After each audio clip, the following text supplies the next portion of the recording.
Thank you very much, Madam Speaker. I'm very happy to join in this debate on this very, very important motion brought by our Member of Parliament for Tabaquite.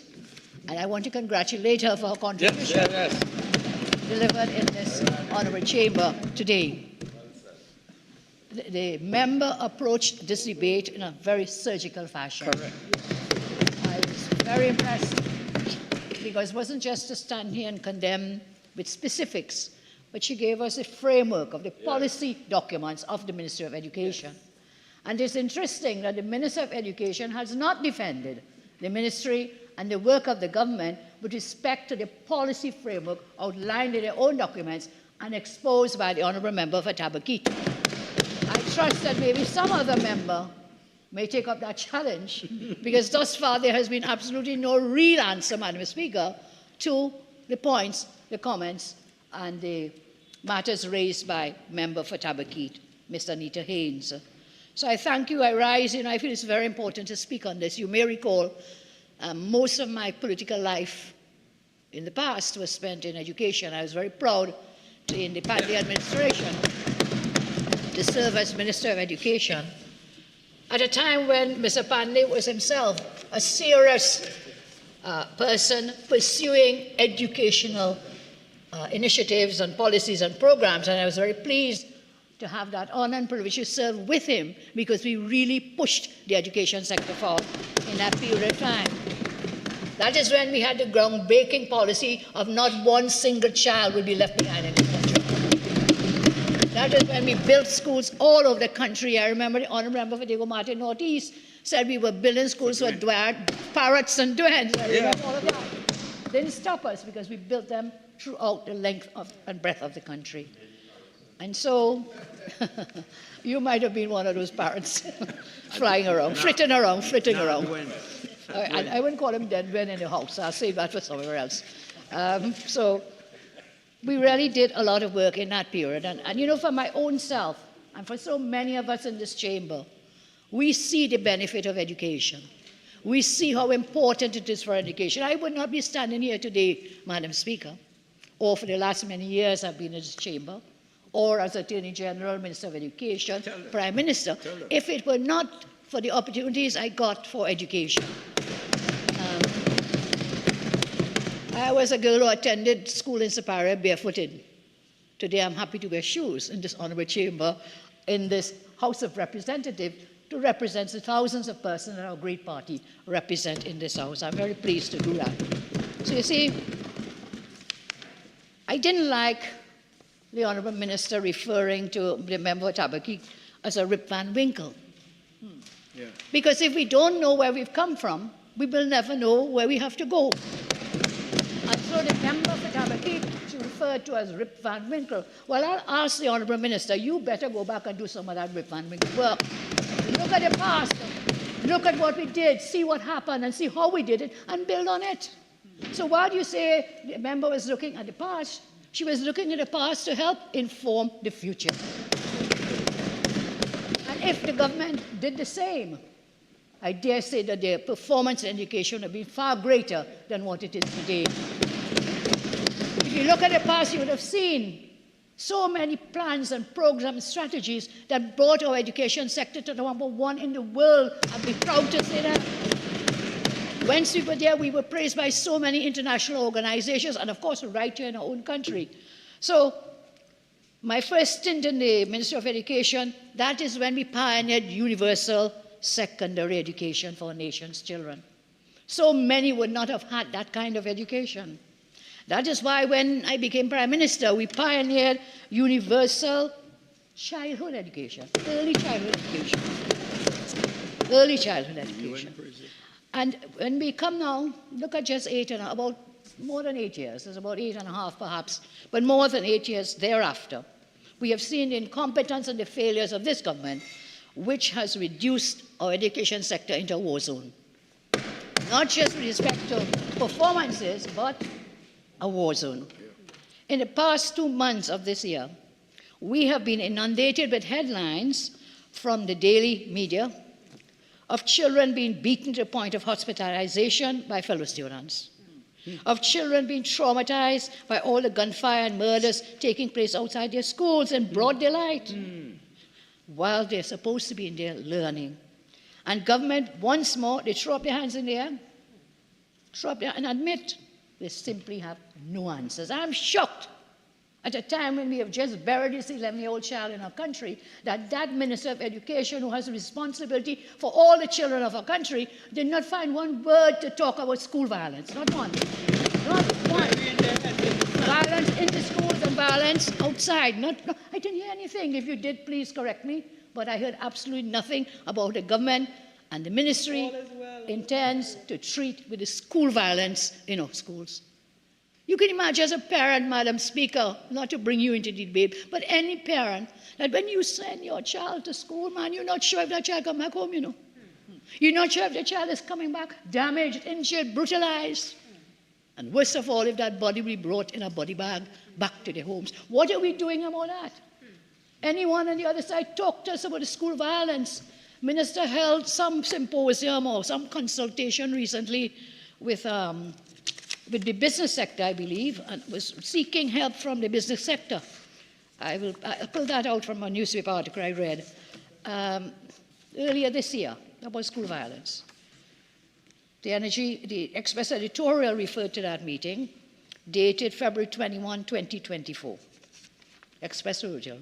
At a breakfast meeting last week, Tuesday, between the Ministry of Education and business reps, titled Education is Good Business, Education Minister Dr. Nyan Gadsby-Dolly took a specious approach to a most serious issue. I continue to quote from the article. The meeting was held to persuade business people to partner with the Education Ministry to help prevent young people from becoming criminals. To this end, the Minister made three main arguments, none of which was particularly robust. Quoting again from the article. First, the Minister noted that between 2015 and 2019, she went Rip Van Winkle then. Yeah. She went back to the past. From the period 2015 and 2019, 62% of persons charged with murder were between the ages of 15 and 29, and 96% were male. The article continues. Gadsby-Dolly was dealing with students. So the only relevant cohort was 12 to 16. So you're talking about people 29 years. That's why if you go back, you have to go back properly. You have to get the correct statistics. This is the age when effective school programs might help at-risk boys away from crime. The Minister's second claim was that music, specifically Trinidad music. Where is your empirical data for this? Where is the empirical data for this? Because there is no empirical data which says that music influences young people to become criminals. There's none. There is none. Bring it. And I noticed a lot of people is onto music in the last couple of days at CARICOM and other places about the music. Yes. Music is a reflection of the culture of a time. It's a reflection of the culture. When Bob Marley was singing in Jamaica, in the height of the crime wave sweep in Jamaica, when he did the peace concert, I had a great privilege of attending that peace concert when he tried to bring the two political parties together. And that man was a tremendous singer. He sang for 3 to 4 hours non-stop. He did that peace concert, man, in the height of the crime that was taking place there. And his music is revolutionary music. There were those in their homes, don't listen to them kind of music, you know, this reggae thing and Bob Marley talking about struggle and talking. That was the music of the time. If there is Trinidad music, it is a reflection of what is happening in the reality of the situation now in Trinidad and Tobago. So if the minister tried to tell people stop listening to Trinidad music, well, the minister should try to bring some proposals to deal with the violence in schools. How are you dealing with that in schools? How is it Trinidad music? How many of the thousands in those schools listen to Trinidad music? Well, minister must have listened to it too, I'm sure. Otherwise, minister could not comment on the music. Must have listened to it as well. I remember when I used to come home and play Bob Marley, my parents vexed with me, don't play that music. That was the music of the times. At that time, that was long ago before some of you were not born. Don't play that music. Calypso, it was the same. Yeah, you couldn't listen. You couldn't listen to Pan and Calypso. That was the criminals, badger and bad people. All them pan up in the hill is badger and criminals. So let not your failure to deal with the crime situation push you into directions that you don't really and should not really go. Don't go there. Don't go there. The article continued. If Gadsby Dolly wants to understand how we got here, then as a government minister and academic, she should examine... Remember, you may be quoting from document, but remember, you're adopting it as your words, so you are bound by the standing orders. Certainly, I am yes? bound by that. So please. Yes. I thank you for reminding me, and I really find nothing that breaches the standing orders with respect. In this particular article, there may be some, so perhaps maybe just refer to the minister as a minister. Yes, please. Yes. Yes. So the article does, I thank you for the guidance, madam. The editorial does not say minister at every point in time, so I will insert into the article, yeah, and continue to quote. So the article says, and I insert the minister, Gadsby Dolly, continue to quote, wants to understand how we got here, then minister should go back and look at example of government policies and so on, starting from way back when. So they are advocating you also do a Rip Van Winkle and do your research.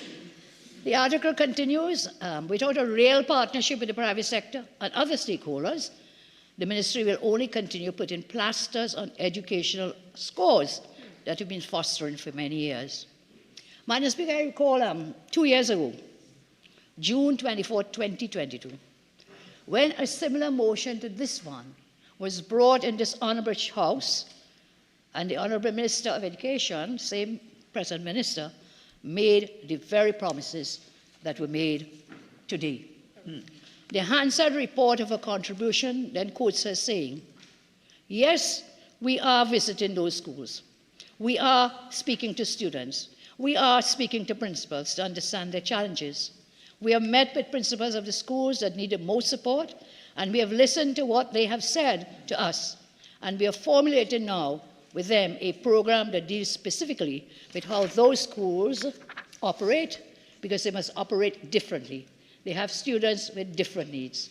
They have students that are coming from homes that really require more support in school environment.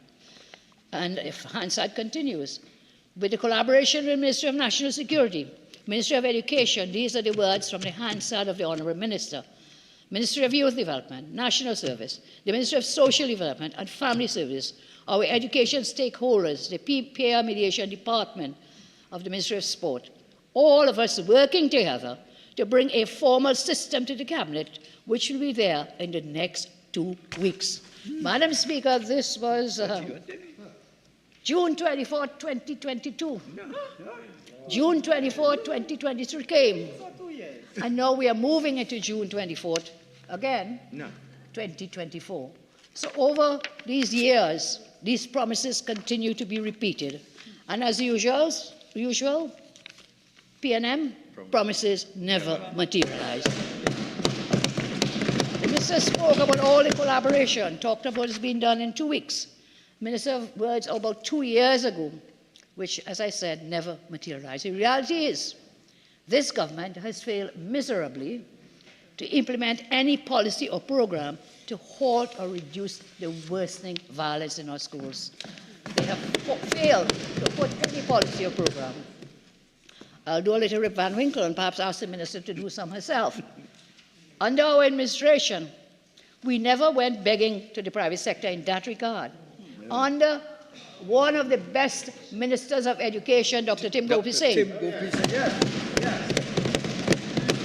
we took a surgical approach to dealing with this problem. And together we came up with a 24-point plan to deal with violence in the schools. It worked effectively, madam. When we were in government, we had 2 national consultations. This is how we arrived at it. 2 consultations, each over a 3-day period. We did 8 district consultations to deal with education issues. More than 5,000 educators participated in these consultations, and they made recommendations, many of which we implemented. I asked the minister to please go down and look at the task force recommendations going back from 1985 to the present as well. That's what we did. We researched all task force recommendations, Going back to 1985, we didn't throw those away because we were not in office then. We used them. We searched the shelves of the ministry for any other research materials to identify programs and policies. And in so doing, we identified the most delinquent schools. There were about less than 50 secondary schools, and they were mainly government schools. And we mandated that we set up a strong student support initiative. MP for Tabaquite spoke of the student support initiative. What is the status of that? You have to give the support to the students. Then we had increased a full complement of student support services officers. How many of them are there? How many of them are just numbers in a book and no warm bodies in the positions? You need this unit working and working well.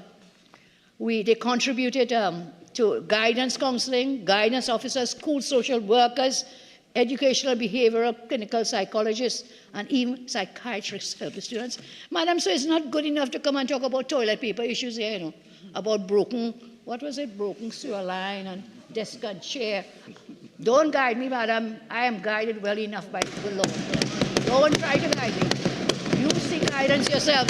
Will you ask the member, just leave me alone, please. I never disturbed her. I'll ask everybody to please comply with Standing Order 53. No crosstalk. And if any member needs to continue with a conversation, they can do it outside and then return. Member for Superior, please. Thank you, Madam Speaker. Thank you. Minister is getting a little hot under the collar, please. Let's all take the guidance and calm down. You need flamboyant Madam Speaker, but I remember that I smiled a little because anytime I got a little too hyper, I remember my mother always told me, Kamla, your name is Kamla, calm down. So I'll do that now. Calm down, Minister. So we also established, in addition to the student support services and the guidance officers, psychological, educational enhancement centers for retraining students who were suspended for correctional management. They were staffed with clinical and behavioral psychologists and psychologists. Is this still happening, Minister? I'll ask to help us. We also ran parenting programs. We had the launch of the first national student hotline, Free Talk. What is the status of this?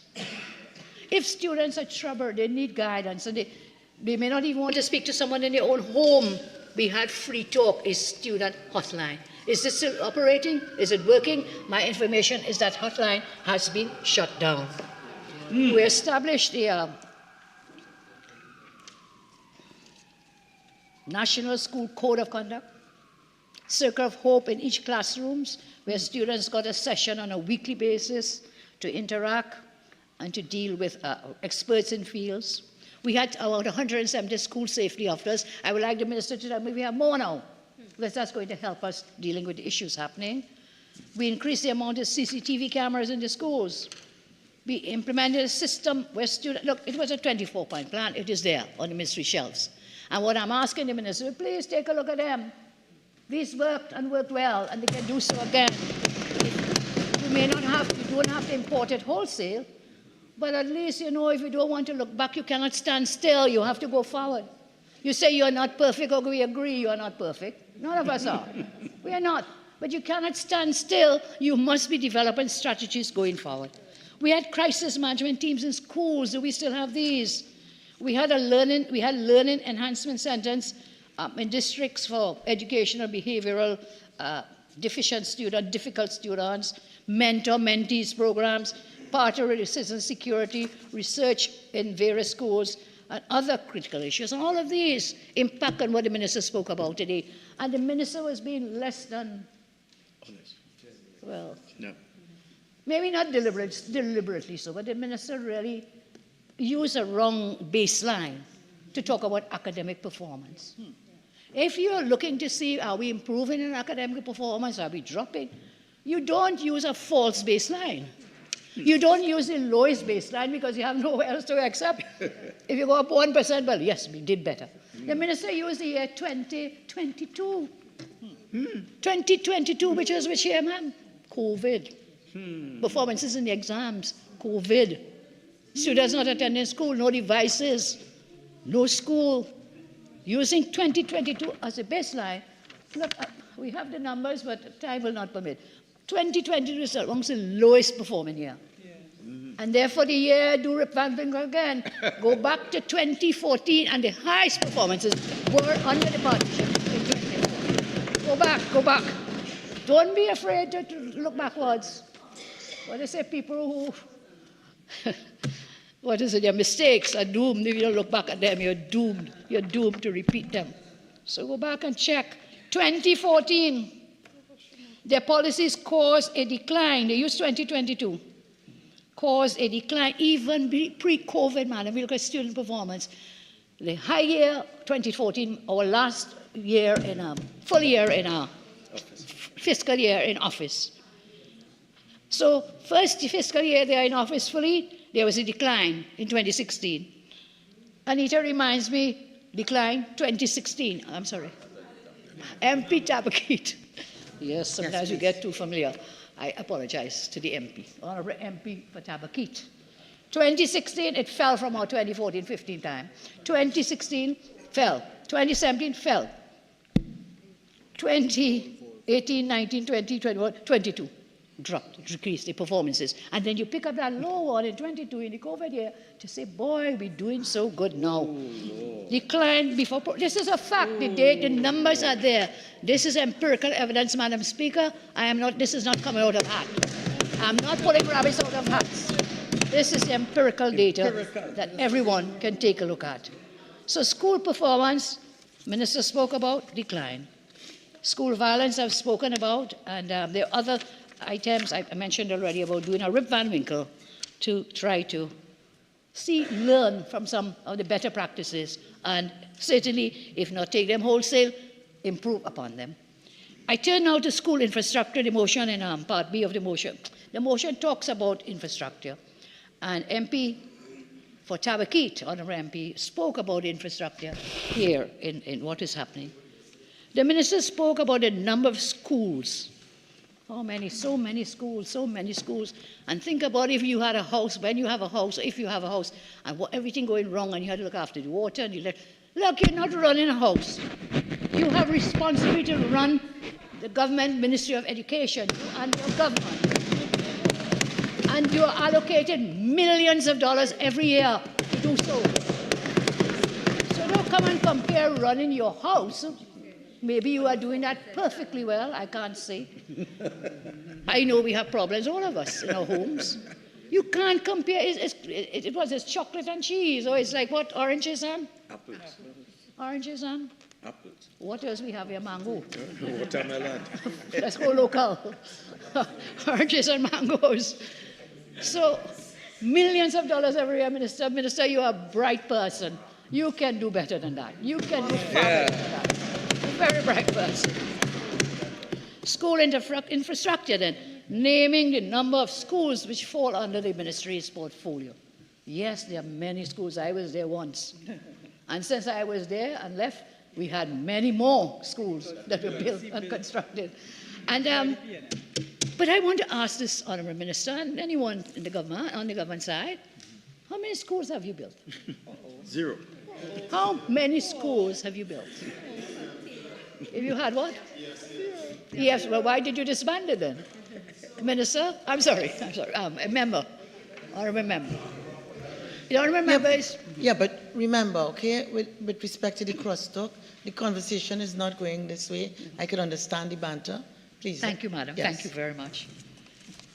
Minister said, I said, buy it. I'm sorry, member. No, but it's a very important point. The member said, well, if we had EFCL, we could have built more. So why did we disband it?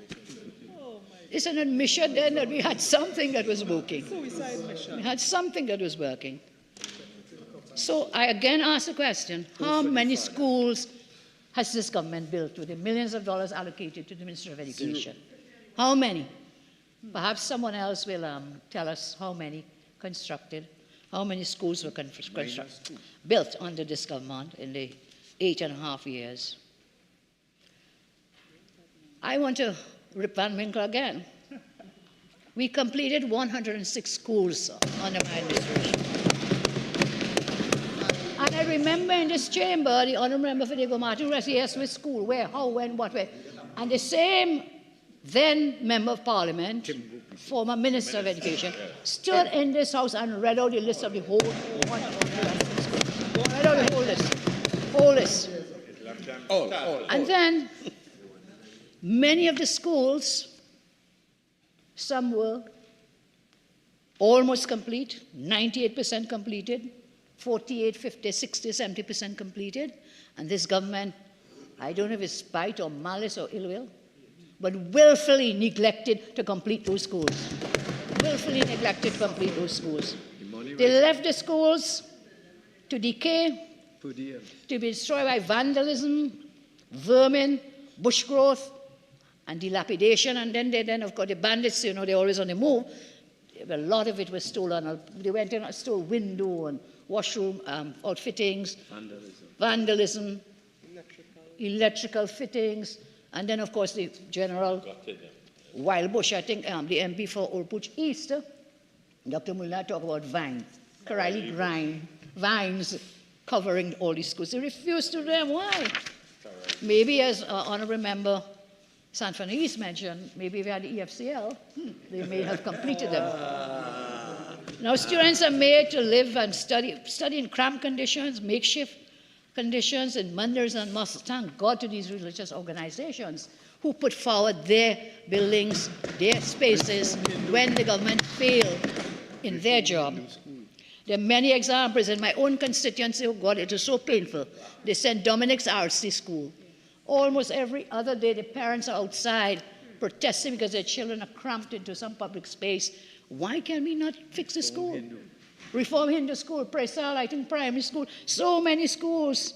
We saw that happening with the Sama girls and boys primary school. We saw that for years with the Ramaitres Hindu primary schools. All those families, only recently that school was open. And I want to thank the Honourable Member for Oldpuch East, who contributed no small way towards the completion of that specific school. In more ways than one, over the years, giving assistance there. And anyhow, MP, what's in a name?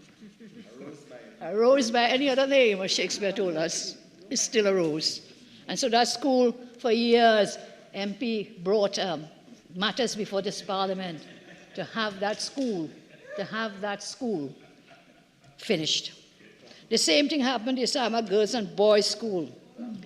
Same thing happened, the school is Clark Road. Honourable Member, you have 2 more minutes left of speaking time, original time.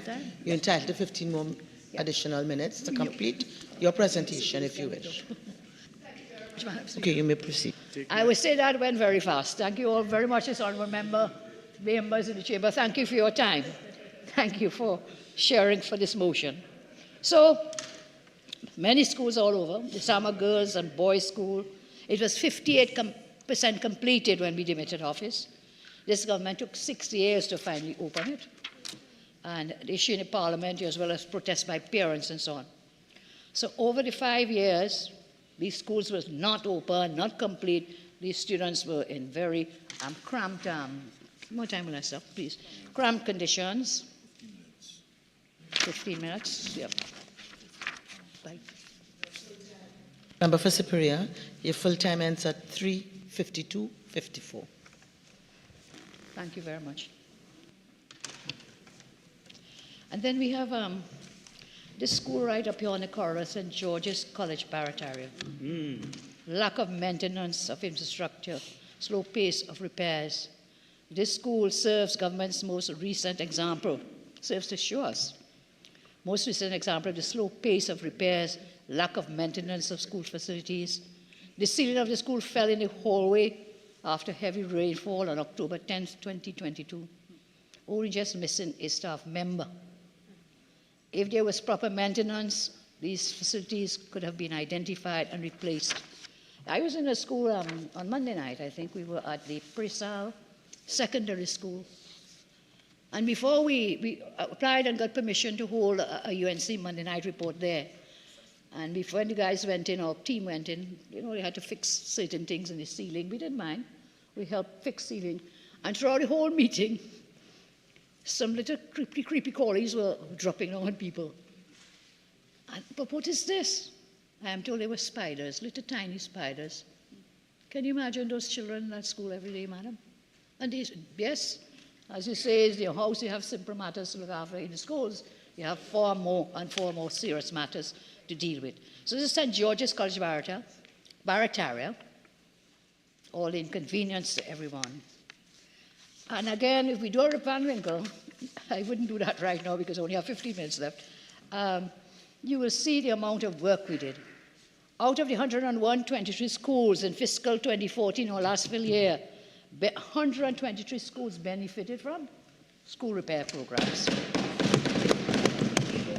All over the country, Balmain Presbyterian, California government. I'm sorry?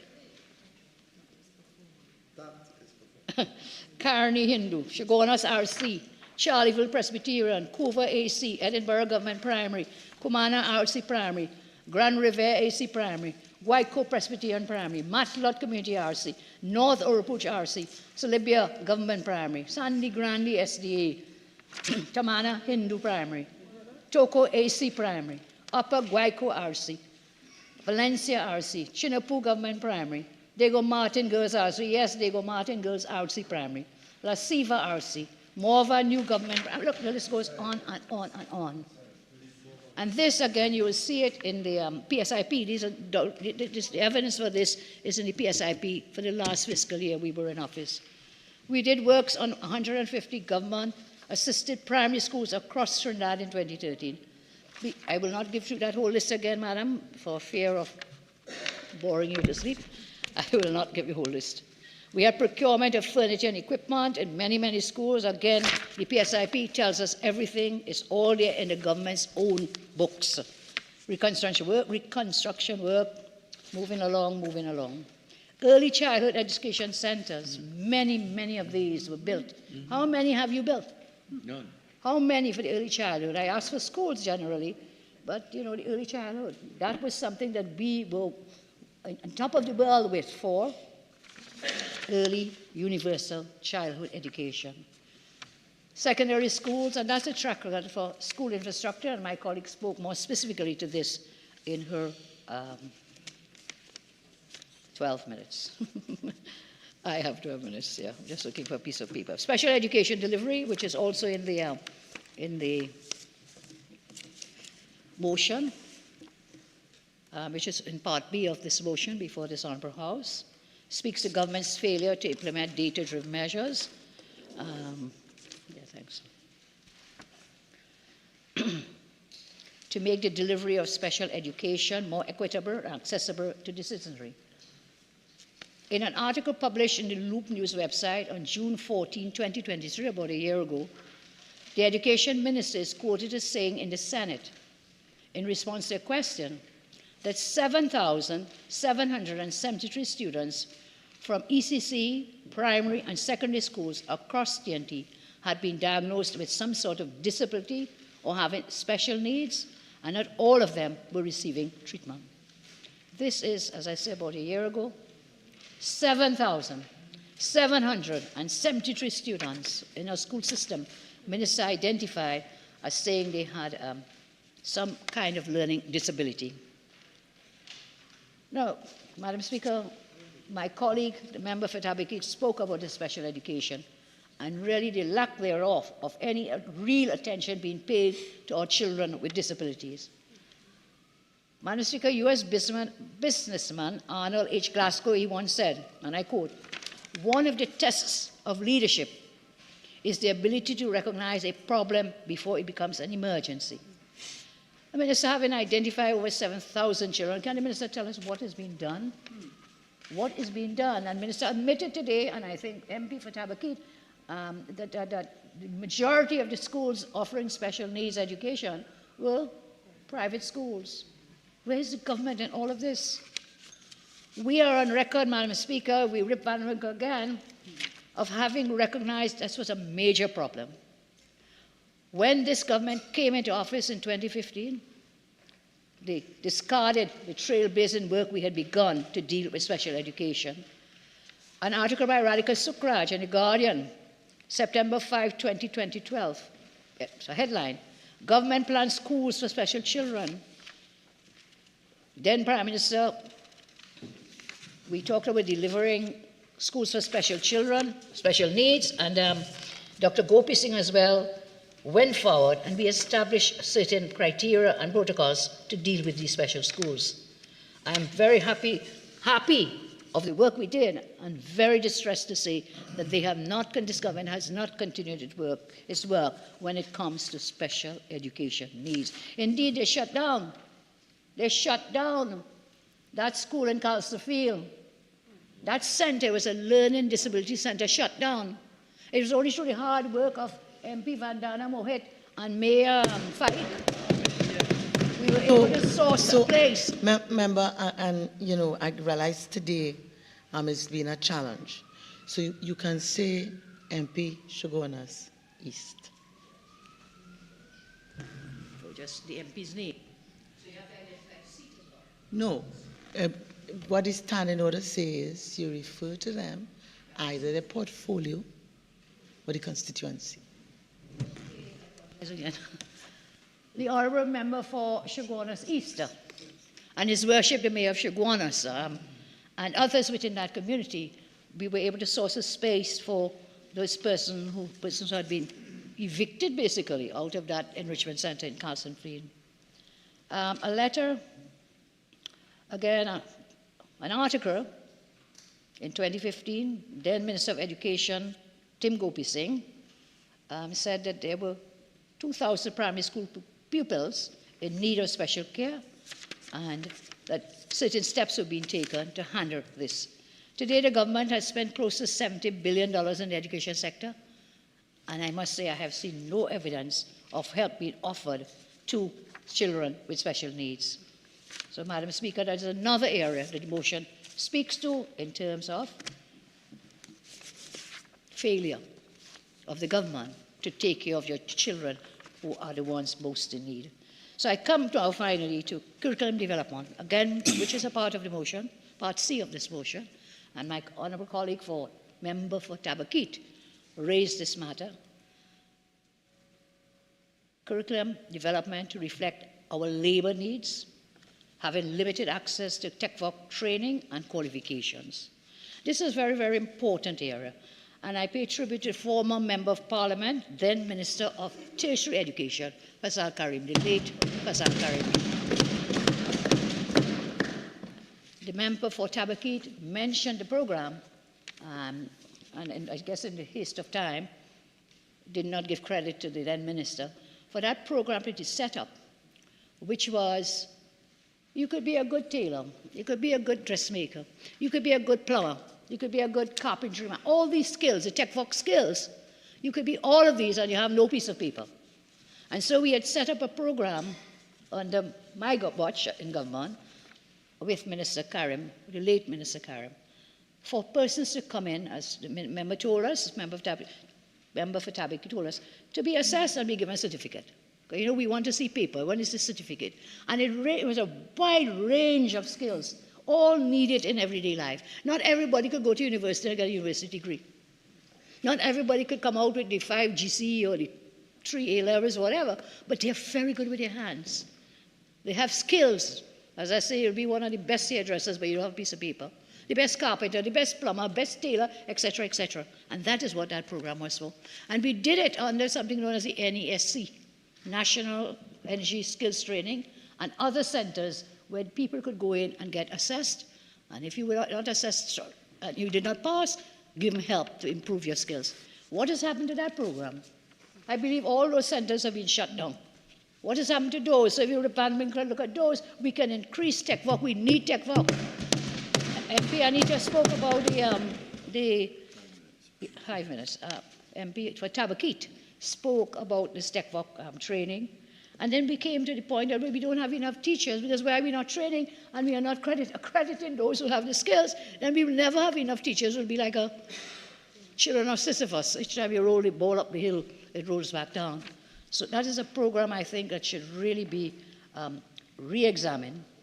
Evidence that laptops brought value. Well, can I say, we were one of the first in the world to give laptops to every child in the school. And we were commended by then Secretary General Ban Ki-moon.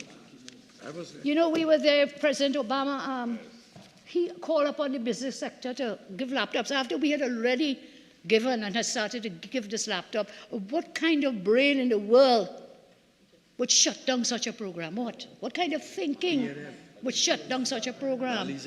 What kind of thinking, man? And so our TechVoc, our IT, we were the number one in the world. I don't know where we are now. Where we are now when we come to look at that. Not on the list. TechVoc studies within the school system, we gave serious attention to it. And as I close, I want to just share some empirical data again, coming out of the PSIP documents, which is a public sector investment program documents for fiscal 2015 and then fiscal as of June 2023. So both of them are the SSIP documents. Let's see what has happened very quickly.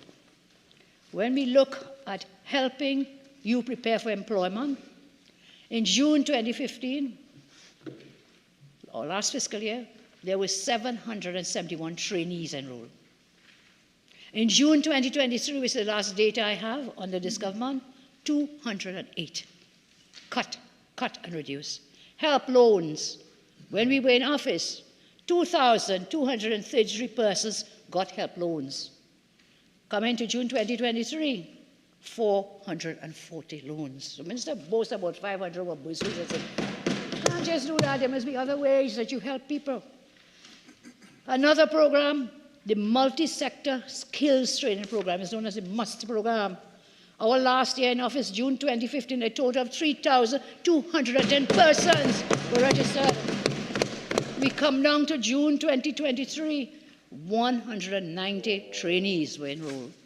This is the emasculation of the education sector and skills training in this country. When we look at early childhood education and care, under our watch, 32,499, $201. You get to 22, 15,000. Huh? From 32,000 down to 15. And when we look at special education resources program, this is so shameful. I didn't even want to believe it. As of June 2015, spent by us 1,066,468. And we come to 2023, madam. You know what that number is? It's 0. Special resources, special education. So this is a synopsis here. I'm sure my colleagues will continue. I see all these cuts in school construction, school maintenance. There's a quote by a famous man, his name is Chef Rich. He says, if you think education is expensive, try ignorance. And this is second by the famous author Mark Twain, where she said, when I was a boy on the Mississippi River, there was a proposition in a township there to discontinue public schools because they were too expensive. And all farmers spoke up and said if they stopped building the schools, they would not save anything, because every time a school was closed, a jail had to be built. Madam, I thank you very much for your time. And time